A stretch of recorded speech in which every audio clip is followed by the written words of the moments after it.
ဒေါ်လာ9000ကနေစပြီးဖနွမ်းပင်မြို့ပေါ်မှာကွန်ဒိုဝယ်ယူနိုင်မယ်ခွင့်ရဒါကတော့ဖနွမ်းပင်မြို့ရဲ့အမြန်ဆန်ဆုံးတိုးတက်နေတဲ့ Russian Market Area အနီးမှာရှိတဲ့36ထပ်ကွန်ဒိုမီနီယံအသစ် Kingston Royal ကွန်ဒိုမီနီယံပဲဖြစ်ပါတယ်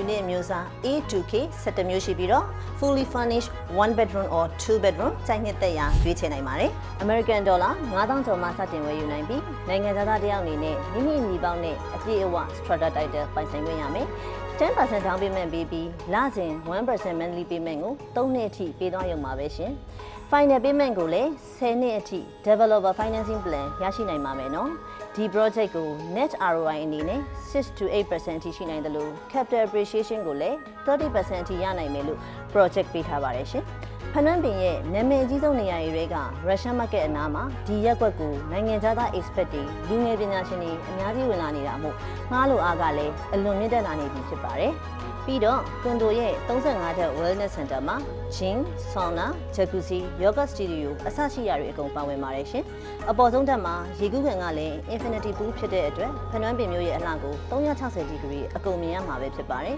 ။အသစ်ဆောက်လုပ်ထားတဲ့ကမ်ဘောဒီးယားရဲ့အကြီးဆုံး Techo International Airport အသစ်ကိုသွားတဲ့လမ်းပေါ်မှာတည်ရှိနေတာကြောင့် long term capital group ကလည်းရရှိဖို့အတွက်ကိုတနေ့တခြားပုံမူတည်ကြလာပြီပဲဖြစ်ပါတယ်။ construction ပြီးစီးမှုကလည်း90%ကျော်ပြီးစီးနေပြီဖြစ်တယ်လို့လက်ရှိမှာလည်းunit တွေရဲ့60%ကျော်ဆိုးအောက်နေပြီဖြစ်တဲ့အတွက်မြန်မြန်လက်ဦးထားဖို့တော့လိုမယ်နော်မြန်မာရင်းနှီးမြှုပ်နှံသူများအတွက်ကမ်ဘောဒီးယားအင်တာမီဈေးကွက်မှာယုံကြည်စိတ်ချစွာရင်းနှီးမြှုပ်နှံနိုင်ရန်ကျမတို့ရဲ့ယဉ်ကျေးမှုဘာသာစကားတွေနဲ့အတူကူညီပေးရန်အဆင်သင့်ရှိနေပါတယ်ရှင်သိချင်တာလေးတွေရှိရင် message ပို့ထားလိုက်နော် bye bye